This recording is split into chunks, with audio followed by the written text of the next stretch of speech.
Good morning मित्रांनो, कसे आहात आपण? सगळे ठीक असाल अशी ईश्वराचरणी प्रार्थना करतो आणि सदैव तुम्ही सुखी राहाल अशी सुद्धा सदैव मी प्रार्थना करत असतो. जे माझे मित्र आहेत, जे मला बघतात, जे मला सबस्क्राईब करतात, ते माझ्यासाठी वंदनीय आहेत आणि ते नाही करत ते सुद्धा वंदनीय आहेत. कारण आपल्याला हे जीवन एकच वेळा मिळालेलं आहे आणि या जीवनामध्ये तुम्ही किती दिवस जगता हे महत्त्वाचं नाही आहे, तुम्ही कसं जगता हे महत्त्वाचं आहे.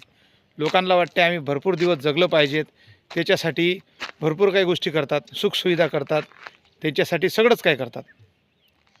म्हणून किती दिवस जगणं महत्त्वाचं नाही आहे, तुम्ही कसं जगता हे महत्त्वाचं आहे. आपल्या परिवारासाठी जगता हे एकदम बरोबर आहे, स्वतःसाठी जगलं पाहिजे हे बरोबर आहे आणि स्वतःला पे केलं पाहिजे. पे केलं पाहिजे याचा अर्थ काय? जर आपण आपल्या घरासाठी पैसा जर कमवतो तर आपण आपल्या स्वतःला एक पेमेंट केला पाहिजे त्याच्यातूनच, की तो माझा, जे मी महिनाभर मेहनत करतो तो माझा. आणि बघा, पारिवारिक जीवनात जर सुखी ठेवायचं असेल तर कर्ज काढू नका, लक्षात ठेवा. कर्ज काढायचं नाही, ईएमआयवर कुठली वस्तू घ्यायची नाही. ईएमआयवर जर वस्तू घेतली तर एक कर्ज फेडायच्या नागी तुम्ही दुसरं कर्ज करचाल.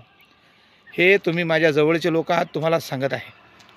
कधीही ईएमआयच्या नादी लागू नका. तुमचा पगार आहे, त्या पगाराचा बजेट बनवा, त्या पगाराचा बजेट बनवा. 50, 30 आणि 20चा रूल वापरा. 50% जे आपल्या दैनंदिन जीवनात आपण जो खर्च करतो त्याला काढा, जसं किराणा झालं, दूध झालं, राशन झालं, ह्या सर्व गोष्टी. 30% इन्व्हेस्टमेंट करा आणि 20% तुमच्यावर खर्च करा. पूर्णच पैसे खर्च करत बसू नका.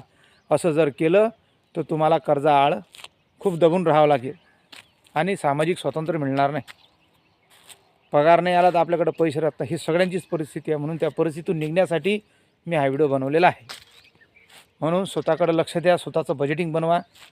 ज्याचा जेवताना जिभेवर ताबा असतो त्याची प्रकृती चांगली असते आणि ज्याचा बोलताना जिभेवर ताबा असतो त्याचे संबंध चांगले असतात. लक्षात ठेवा, कोण काय करते, कसं करते त्याच्याशी काही घेणं देणं नाही आहे. आपण कसं वागलं पाहिजे याच्याकडे लक्ष द्या आणि फिटनेस राहा. हे शरीर सगळ्यात महत्त्वाचं आहे. मी वारंवार तेच सांगतो तुम्हाला. एक वेळा हे शरीरनं जर दवाखाना चालू केला तर तुम्ही कोटीवधी जरी पैसे कमवले ते तुमच्या कामात येणार नाही. म्हणून स्वतःच्या तब्येतीची काळजी घ्या, लवकर उठा, योगा व्यायाम करा, स्वस्थ राहा आणि आपल्या परिवाराला स्वस्थ ठेवा. तुमची आदत तुमचे लेकरं पाळतील आणि तुमचे लेकरं तसेच वागतील, लक्षात ठेवा. म्हणून हा व्हिडिओ बनवत आहे. तुम्ही मला ऐकलं, धन्यवाद. भेटूया नेक्स्ट व्हिडिओमध्ये. चला.